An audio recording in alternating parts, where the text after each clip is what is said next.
All right, if you have one of these units, I know you love it, but I know there's something that you probably don't like too much about it.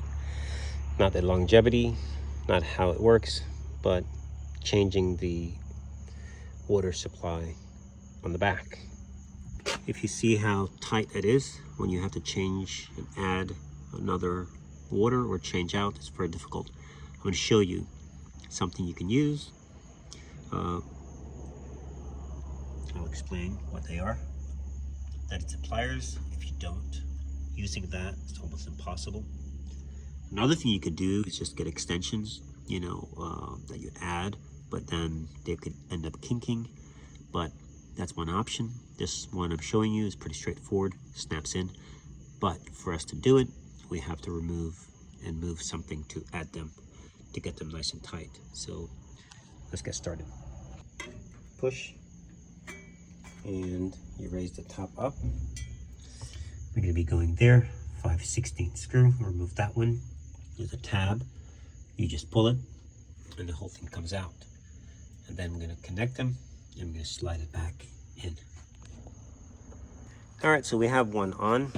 That's what it looks like, and looks a little different. I'll show you what we're doing.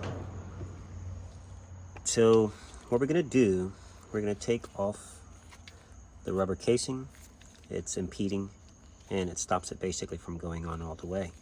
Now, you don't want to tighten this too much. If you do, you're going to distort this gasket, which lives behind here. And so if this gasket gets or twisted, it's going to twist this one. So you want to keep this one nice and straight so that when you push this in, it seals against that gasket on the inside. So just a nice tight seal. So we're going to remove this. You can cut it off or just use the channel lock and twist it, no big deal. Comes right on off. Same for this.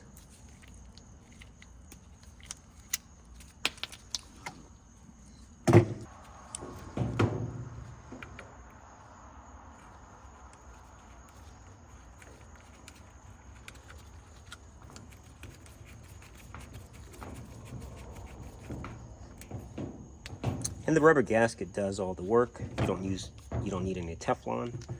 And just snug it. You don't have to go crazy tightening. Now, what you can do before you connect everything up, connect your water hose just like this.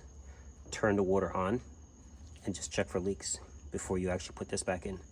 So you'd connect your hoses just like that to the machine and turn water on and verify that you don't have a leak or anything. And if you do have leaks, then you know what to do. So just snug them up a little bit more. You should be able to pull this on and off easily. Gasket looks good. Yep, it's not warped. Both of them are nice and smooth. Push. Now the only drawback is trying to remove your hose from here. You would have to hold this or this with a channel lock, which is basically the same difference. Or you just turn the water pressure off. You do have to release the water pressure because the water pressure will stop you from being able to push this down and pull it out. So what you do, you turn the water off and then put the washer in wash, or let some water in, and that will release the pressure from the hose. Or you can loosen the hose where the water is on the faucet, and that will release the pressure as well. So either way, you're releasing the pressure. All right, now let's put it back on the washer. Got the bracket, and you're gonna have your screw right there, your 5/16 screw. Tighten it up, and let's go in the back.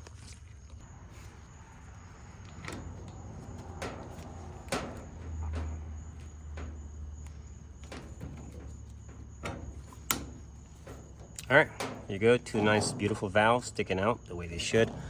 Now, what I recommend before you connect these, again, it makes it more difficult to connect your hose here. So what you're gonna do, you're gonna push, connect your water. You have something to hold. So let me show you how you do it. All right, so here's your water supply. This is your connection. Snug it up, makes it easier. and pliers or channel lock, snug,